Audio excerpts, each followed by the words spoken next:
जय हिंद दोस्तों, आपका बहुत स्वागत करता हूं अपने YouTube चैनल पर। दोस्तों आज के इस वीडियो में मैं आपके लिए मैथ्स का सेकंड पार्ट लेकर के आया हूं पटवारी का।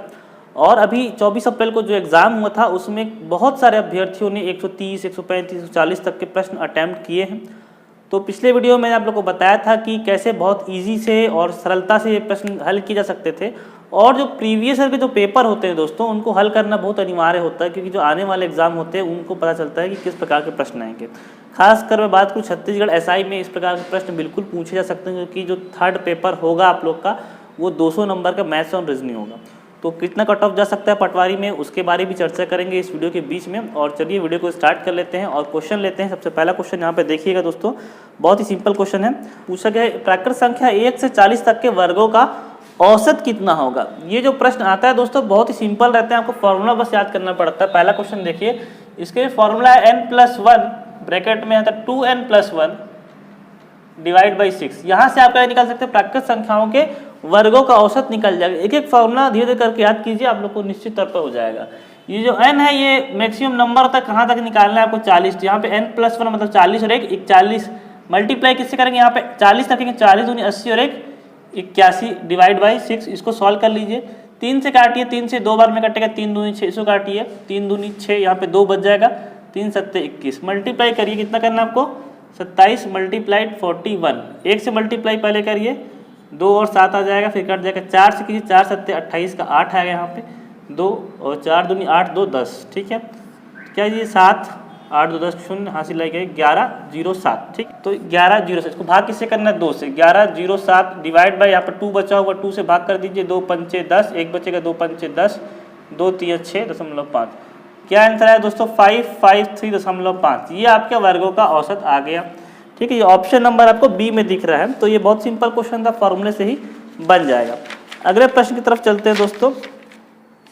यहाँ पर देखिए क्वेश्चन नंबर यहाँ पे 60 है, हमारा दूसरा क्वेश्चन है कि एक साइकिल की कीमत 1150 रुपये अंकित की गई थी। एक दुकानदार अंकित मूल्य पर 15% की छूट देने के बाद भी 15% का लाभ कमा लेता है। साइकिल की लागत मूल्य ज्ञात करें। दोस्तों ये इतने सरल प्रश्न है कि बहुत आसानी से बन सकते थे। दूसरा क्वेश्चन देखिए, यहाँ पर 1150 रुपये अंकित मूल्य थी, उसमें आप 15% का छूट दोगे, मतलब आपका 85/100 करना पड़ेगा। उसके बाद भी क्या करते हो, 15% का लाभ कमाते हो, तो मल्टीप्लाई क्या करना पड़ेगा, 100 अपॉन यहाँ पे हो जाएगा 115। ये 100 से ये 100 कैंसिल हो जाएगा। ठीक है, इसके बाद इसको 5 से काट लीजिए, 100 से ये 100 कैंसिल हो जाएगा। 5 से काटते हैं इसको, 23 बार में कट जाएगा, इसको 5 से काटते हैं, 5 दूनी 10। ठीक है, 1 बचेगा, 5 3 15, 5 0 0। ठीक है, उसके बाद 23 से कट जाएगा, कितने बार में, 10 बार में। कितना है, ऊपर है 85, तो इसका आंसर कितना है, 850 रुपये। यही इसका आंसर है। सिंपल क्वेश्चन है, एक एक लाइन में क्वेश्चन बन रहे हैं। ऑप्शन नंबर सी है, ये बन जाएगा। ठीक है, अगले क्वेश्चन की तरफ चलते हैं जो पिछले वीडियो में छूट गए थे। ठीक है, तो यहाँ पर ये सभी क्वेश्चन कंप्लीट है और देखता हूँ इधर। ये देखिए अच्छा क्वेश्चन है, यहाँ पर आप लोगों से बना होगा तो अच्छी बात है। एक परीक्षा में 80% विद्यार्थी अंग्रेजी में उत्तीर्ण हुए। ठीक है, तीसरा क्वेश्चन है यहाँ पे पास के लिए बात कर लेता हूँ, यहाँ पे फेल के लिए बात कर लेता हूँ। यहाँ पे इंग्लिश में होती तो 80% विद्यार्थी अगर पास है तो फेल कितने हैं, 20%। ठीक है, तथा मैथ्स में 70% उत्तीर्ण हुए। अगर मैथ्स की बात करते हो तो 70% अगर पास हुए तो फेल कितने हुए, 30%। ठीक है, 10% इन दोनों विषयों में फेल हो गए। अगर बोथ की बात करूं मैं कि दोनों विषयों में तो 10% फेल हो गए, तो पास जो है 90% है। पास मतलब ऐसा नहीं कि दोनों विषय में पास है, हो सकता है अंग्रेजी में पास हो, मैथ में फेल हो, या मैथ से पास हो अंग्रेजी में फेल हो, इस प्रकार से हो सकते हैं। तो यदि 144 विद्यार्थी इन दोनों विषयों में उत्तीर्ण हुए तो कुल विद्यार्थियों की संख्या ज्ञात कीजिए। तो उत्तीर्ण विद्यार्थी जो है दोस्तों कितने हैं, टोटल 150 है। ठीक है, 150, और जो उत्तीर्ण एक्चुअली में है वो है 90। तो ये दोनों का जो डिफरेंस होता है, आपको डिफरेंस निकालना। डिफरेंस कितना का है, 60 का। तो 60% के बराबर कितना दिया हुआ है, 144। तो आपको क्या निकालना है, विद्यार्थियों की संख्या निकालना, मतलब यहाँ से 100% निकाल लीजिए। 100% यहाँ से क्या हो जाएगा, 144/60 मल्टीप्लाइड यहाँ पे क्या हो जाएगा, 100 हो जाएगा। ये से कट जाएगा, इसको 6 से काट के देखिए, 6 दूनी 12, 6 चौक 24 और ये 0। 240 स्टूडेंट टोटल आपको यहाँ पर प्रश्न में मिल जाएंगे। बहुत ही अच्छा प्रश्न था, अच्छे लेवल के प्रश्न है ये, जो आने वाले समय में एग्जाम पर आपसे पूछे जा सकते हैं। अगले प्रश्न की तरफ चलते हैं दोस्तों। यहाँ पे आप लोग देखेंगे युगपत समीकरण बोला गया है, ठीक है, तो कितने हल होंगे। तो ये हमारा चौथा क्वेश्चन है आज का, देख लीजिए। 2x + 3y, यहाँ पे क्या दिया, 2x + 3y बराबर 8 दिया हुआ है, और एक दिया 4x + 6y बराबर 7, 4x + 6y बराबर 7, ठीक है। तो इसके पूछा गया कि कितने हल होंगे, युगपत समीकरण है कितने हल होंगे। तो यहाँ पे जो वैल्यू रहती है ये a1 है, ठीक है, ये a1 है, ये a2 है, ये 3 है, ये b1 है, और ये जो b2 है, ये जो c1 है, ये c2 है। तो इसकी 3 कंडीशन होती हैं दोस्तों। पहला कंडीशन होता है a1/a2 बराबर b1/b2 बराबर c1/c2। एक कंडीशन होती है कि a1/a2 b1/b2 not equal to c1/c2, और एक कंडीशन होती है कि a1/a2 not equal to b1/b2।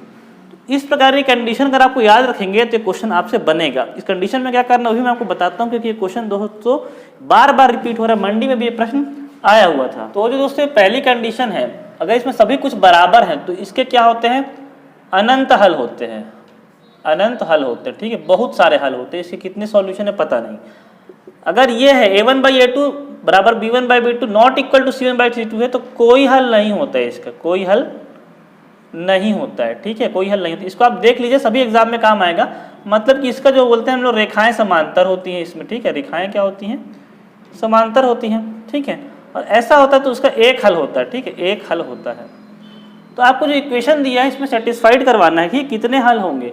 तो देखो a1/a2, a1 क्या है यहाँ पे 2/4 a1/a2, ठीक है, बराबर b1/b2 क्या है 1/3/6 है, और c1/c2 क्या है 8/7 है। तो ये 2 से कैंसिल होगा, इसका मान कितना आएगा 1/2, ये भी कैंसिल होगा, इसका मान कितना है 1/2, ये कैंसिल हो रहा है क्या, नहीं। तो मतलब आपका जो a1/a2 है वो किसके बराबर 1/2, b1/b2 के बराबर तो है, लेकिन ये बराबर नहीं है c1/c2 के। कौन सी कंडीशन है, सेकंड वाली।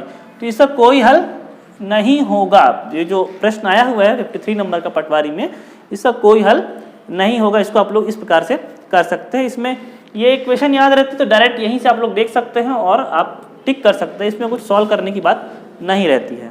अगला प्रश्न देखते हैं दोस्तों। यहाँ पे देखिए कि ये प्रश्न आया हुआ था एग्जाम में, angle A, angle B, angle C त्रिभुज के एक कोण है, ठीक है, त्रिभुज के एक कोण है, और angle a/4 plus angle b/4 plus angle c/5 बराबर 41 है। तो एंगल a प्लस b का आपको मान बताना था, ठीक है। तो पहला कंडीशन आपको पता होता है कि एंगल a त्रिभुज के जो तीनों कोण होते हैं, एंगल c बराबर 180 अंश होते हैं। ये आपको बेसिक रूल है, पता होना चाहिए। हम लोग इस टॉपिक पे बात करते हैं जो एग्जाम में दिया हुआ है, a/4 plus angle b/4 plus angle c/5 बराबर 41 है। इसका आप एलसीएम ले लीजिए नीचे वालों का। तो नीचे का एलसीएम कितना आएगा, 20 आएगा एलसीएम, ठीक है। अब इसको मल्टीप्लाई कीजिए, एंगल क्या हो जाएगा, एंगल ए 5 एंगल ए हो जाएगा, 4 से डिवाइड करेंगे, मल्टीप्लाई करेंगे, प्लस 5 एंगल बी हो जाएगा, प्लस 4 एंगल सी हो जाएगा, बराबर 41 हो जाएगा, ठीक है। तो ये तो आपको मिल जाएगा। यहाँ पे आपको मान किसका निकालना है, एंगल ए प्लस बी का मान निकालना है, ठीक है। तो यहाँ पे देखिए, यहाँ पे जो 4c है ना, यहाँ पे c का मान यहाँ से रख दीजिए, ठीक है। तो हम लोग क्या करते हैं, angle 5a plus 5 angle b, 4c का मान, यहाँ से c का मान कैसे निकालेंगे, यहाँ से देखिए c का मान जब आप निकालेंगे तो क्या हो जाएगा 180 minus angle a minus angle b, ये इसका मान हो जाएगा। तो यहाँ पे आप लोग रख दीजिए 4 एंगल c का मान क्या रखेंगे 180 minus angle a minus angle b, और ये जो 20 था इसका मल्टीप्लाई कर दीजिए, कितना हो जाएगा 20 से मल्टीप्लाई करेंगे 2 एकम 2 820, ठीक है। बहुत सिंपल था ये। अब इसको आप ब्रेक कर दीजिए, 5 angle a plus 5 angle b बराबर 4 से मल्टीप्लाई कीजिए, प्लस यहाँ पे 4 से इसको मल्टीप्लाई कीजिए, 18 चौक 72 720 minus 4 angle a minus 4 angle b बराबर 820। तो ये 5 एंगल a है, यहाँ पे 5 एंगल b है, यहाँ 4 एंगल a 4 एंगल b है। तो यहाँ से क्या बचेगा, angle a plus angle b बचेगा, और जो 720 उस पर चला जाएगा तो क्या बचेगा, ये 100 बचेगा। यही आपको निकालना था। यहाँ पे आंसर आ जाएगा आपका 100, ऑप्शन नंबर सी। ये थोड़ा सा बड़ा क्वेश्चन था इसलिए थोड़ा सा टाइम लग गया इसमें, लेकिन ये प्रश्न काफ़ी अच्छा था। आगे बात करते हैं एक और, यहाँ पे मैंने प्रश्न लिखा हुआ है। यहाँ पे प्रश्न आपको दिए गए थे, यदि x माइनस 1/x बराबर 1/2 है, 4x² प्लस 4/x² का आपको मान निकालना है। ये आपको प्रश्न आया था और ये अलजेब्रा वाले चैप्टर का प्रश्न है, बहुत ही सिंपल प्रश्न होता है। ठीक है दोस्तों, इसका एक ट्रिक है, मैंने ट्रिक बता देता हूँ आपको, आप लोग आराम से निकाल लोगे। ट्रिक ये है कि अगर x माइनस 1/x, ठीक है, का मान कुछ भी दिया हुआ है, ये a होता है, अगर ये a है, a की वैल्यू 1/2 यहाँ पे दी गई है, तो x² माइनस 1/x² का मान क्या होता है, a² प्लस 2, ये होता ही है, इसको आप समझ लीजिए। वैसे यहाँ पे स्क्वायर का भी होता है, क्यूब का भी होता है, मैं भी एक यहाँ बता देता हूँ। ठीक है, तो हम लोग क्या है, अगर ये है हम लोग को देखो ये x², ये x², तो उसका मान कितना होगा, a² प्लस 2, क्योंकि जो 4 है वो एक्स्ट्रा आ गया है। तो हम लोग क्या करते हैं, इसका a का मान कितना 1/2 है, और हम लोग क्या करते हैं 4 कॉमन ले लेते हैं। यहाँ से हम लोग क्या करते हैं 4 को कॉमन ले रहे हैं। ठीक है, तो यहाँ पे क्या बचेगा x² प्लस 1/x²। ठीक है, इसके जगह हम लोग क्या रख सकते हैं a² प्लस 2, और a का मान क्या है यहाँ पे 1/2 है, तो इसको a² करें तो 1/4 प्लस 2 हो जाएगा। तो ये क्या हो जाएगा, 4 एलसीएम आ गया, 1 प्लस 8 मतलब 9, 1 प्लस 8 9/4 हो गया। ठीक है, मान हमको इसका निकालना, 4 यहाँ पे कॉमन लिए तो 4 का इसे मल्टीप्लाई करना पड़ेगा, तो 4 मल्टीप्लाइड 9/4, ये 4 कैंसिल हो जाएगा, आपका आंसर कितना आ जाएगा 9। ये आपका राइट आंसर हो जाएगा। आगे प्रश्न देखते हैं दोस्तों, यहाँ पर एक अच्छा प्रश्न है, समरूप त्रिभुज PQ और त्रिभुज DEF की भुजाएं। यहाँ पे अगला प्रश्न ले लेते हैं, जो भी नंबर होगा इसका। तो त्रिभुज की भुजाएं 5:6 के अनुपात में, यदि त्रिभुज PQR का क्षेत्रफल 75 सेंटीमीटर हो तो DEF का क्षेत्रफल क्या होगा।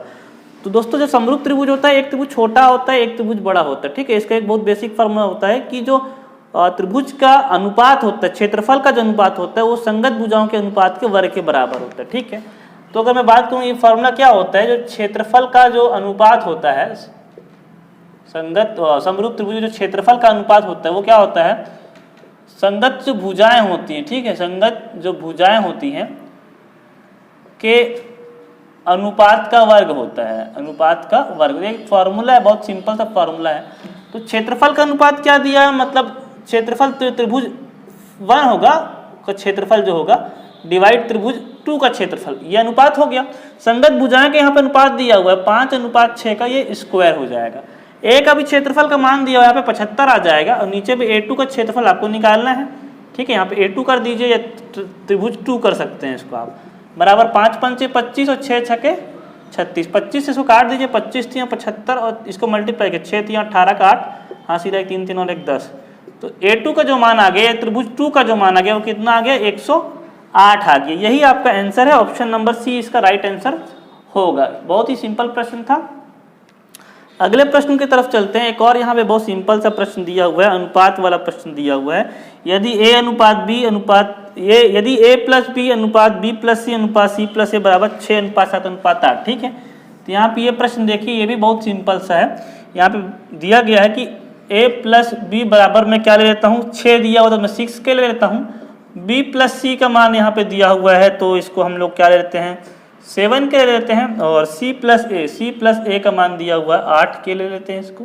अगर हम लोग इसको सबको जोड़ देंगे तो यहाँ पे सब 2 बार है, 2 कॉमन आया, क्या आएगा a plus b plus c बराबर क्या आ जाएगा यहाँ पे 8 6 14 14 7 21 के आ जाएगा। और आपको a plus b plus c का मान भी यहाँ पे प्रश्न में दिया हुआ है 14। ठीक है, अगर a plus b plus c का मान क्या दिया हुआ है 14, तो इस 14 को मान को ना आप यहाँ पर रख दीजिए, 2 × 14 बराबर 21 के, तो k का मान कितना आ जाएगा 28/21, मतलब k का मान आ गया 7 चौक 28 और 3 4/3 आया k का मान। आपको किसका मान निकालना है, तो आपको c का मान निकालना है। तो c का मान कैसे निकालेंगे, a plus b plus c बराबर कितना है 14, और a प्लस b का मान कितना है 6k, 6 मल्टीप्लाइड k का मान कितना है 4/3, 4/3 प्लस c बराबर 14, 3 दूनी 6 4 दूनी 8 प्लस c बराबर 14, c का मान आ जाएगा यहाँ पर से 6। इस प्रकार से ये प्रश्न बन जाएगा बहुत आसानी से। ये अच्छे लेवल के प्रश्न हैं, इस प्रकार से प्रश्न बन सकते हैं बहुत आराम से। आगे कि यहाँ पे और कुछ प्रश्न छूट रहे हैं दोस्तों, उनको भी इसमें कवर कर लेते हैं। एक बहुत ही अच्छा प्रश्न है, ये भिन्न जो वर्गमूल होता है उससे संबंधित है, रैशनलाइजेशन से संबंधित है, परिमेयकरण से संबंधित है। अगला प्रश्न यहाँ पे दोस्तों आप लोग देख पा रहे होंगे, m+1/m का यहाँ पे मान निकालना है आपको। ये प्रश्न एग्जाम में कल आया हुआ था और m का मान दिया हुआ है, m का मान दिया हुआ है √7 - √5/√7 + √5। जब भी ऐसा दिया रहता है तो इसको परिमेयकरण करना पड़ता है। इसका साइन चेंज करके ऊपर नीचे करके मल्टीप्लाई कर देंगे, √7 - √5/√7 + √5। इसको जब मल्टीप्लाई करेंगे तो माइनस करना पड़ेगा √7 - √5 और यहाँ पे √7 - √5। तो ये क्या बन गया, ये a - b का होल स्क्वायर हो जाएगा, ये a + b a - b हो जाएगा। ठीक है, तो इसको जब आप सॉल्व करेंगे तो a² मतलब 7 - 2ab, ठीक है, प्लस b² मतलब कि 5 और यहाँ पे 7 - 5 क्यों, a + b a - b, a² मतलब ये भी हट जाएगा माइनस b² ये भी हट जाएगा। 7 - 5 = 12, इसका मान कितना आ जाएगा, 7 - 5 = 12 माइनस 2√35, ठीक है, बटे 2, तो 2 से कटेगा 6 बार में और ये कैंसिल हो जाएगा। तो कितना हो जाएगा, 6 - √35। ये आ गया किसका मान, m का मान। m का मान कितना है, 6 - √35। आपको क्या निकालना है, 1/m रहेगा तो 6 - √35 प्लस 1/m मतलब 1/6 - √35। ठीक है, तो इसको फिर से रैशनलाइजेशन करना पड़ेगा। तो उसके लिए एक तरीका यह भी है, अगर ये दोनों को स्क्वायर करने से a² - b² करने का इसका मान 1 आता है तो इसको आप प्लस करके साइन चेंज करके और आप बहुत आराम से लिख सकते हैं। मतलब 6 का स्क्वायर को 36 माइनस √35 हो 35, 6 36 - 35, इसका मान कितना आ रहा है, 1 आ रहा है ना। तो मतलब इसको आप क्या लिख सकते हैं, 6 - √35 प्लस 6 प्लस √35, ये और ये कैंसिल हो जाएगा, इसका आंसर कितना आ जाएगा, 12। यही आपको ऑप्शन में दिया गया था, ऑप्शन नंबर बी में। तो दोस्तों इस प्रकार के जो सवाल हैं आने वाले एग्जाम में SI वगैरह में बहुत इंपॉर्टेंट हो सकते हैं। जो आप लोग तैयारी कर रहे होंगे तो पुरानी ईयर के जितने पेपर हैं इसको बनाते हुए चलिए। और दोस्तों बात कर लेते हैं कट ऑफ के बारे में पटवारी के। तो पटवारी का जो कट ऑफ है, किसी किसी जिले में इतनी कम पोस्ट हैं कि जिसमें 8 है, किसी में 10 है, किसी में 12 है। तो इसके लिए कट ऑफ बहुत ही मुश्किल हो सकता है, क्योंकि जो टॉप करेगा टॉप 10 को ही कट ऑफ खत्म हो जाएगा, टॉप 15 में कट ऑफ खत्म हो जाएगा। तो मेरे हिसाब से जो इस समय जो नंबर आ रहा है वो 108 से 115 के बीच में जनरल का यहाँ पे कट ऑफ जा सकता है, खासकर मैदानी एरिया की बात करूँ। और बस्तर वगैरह ये एरिया है वहाँ पे कट ऑफ 5-5, 10-10 नंबर यहाँ से कम होगा। ST और SC का जो कट ऑफ हो सकता है वो 80 से 90 के बीच में, 90-100 के बीच में रह सकता है। क्योंकि जो 80 के आसपास जो क्वेश्चन है वो ऐसे क्वेश्चन थे जो सभी से बन जाने चाहिए थे, मैथ्स, रीजनिंग और हिंदी इंग्लिश सबको मिला करके।